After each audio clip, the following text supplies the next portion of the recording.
Alors pour l'activité de langage d'aujourd'hui, on va prendre le nom des fruits.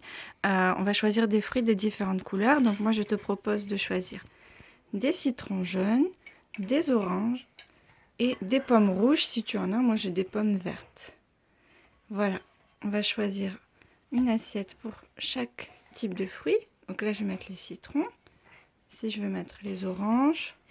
Ici les pommes. Citron, orange, pomme. Citron jaune, orange, pomme verte.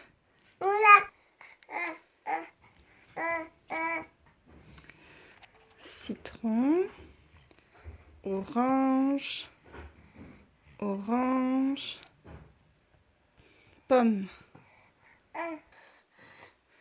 Alors pour l'activité sensorielle d'aujourd'hui, on va choisir de transvaser dans des tubes en fait de différentes tailles. L'idéal c'est d'avoir des bouteilles en plastique qu'on aura découpées.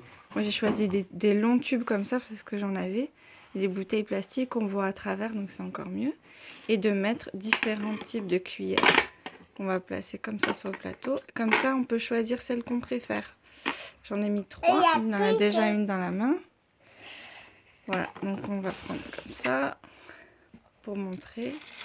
On va transvaser dans les tubes. On peut utiliser un entonnoir à base avec le haut d'une bouteille en plastique qu'on aura découpé. Moi j'ai fait sans entonnoir. Voilà, là on voit que c'est plus difficile. Voilà, on voit que cette cuillère elle n'est pas adaptée. Donc il faudra prendre une cuillère plus fine.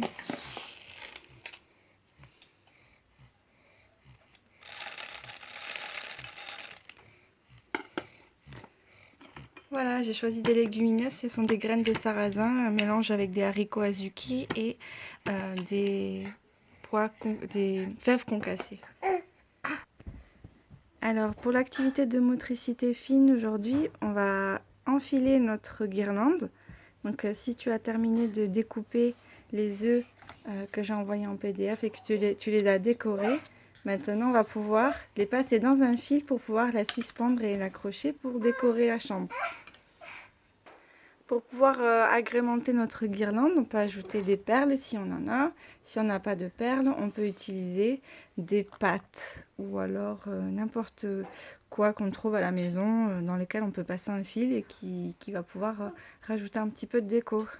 Pour enfiler la guirlande, moi j'ai choisi d'utiliser une aiguille en plastique. Si tu n'en as pas à la maison, tu peux tout simplement utiliser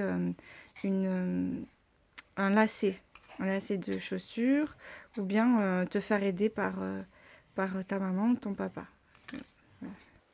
Voilà, j'ai passé déjà un premier œuf dans le fil et là je vais passer une petite perle. Je vais tous les faire et après je vais te montrer le résultat. Voilà à quoi ressemble la guirlande une fois qu'on a tout enfilé. Maintenant il ne reste plus qu'à l'accrocher.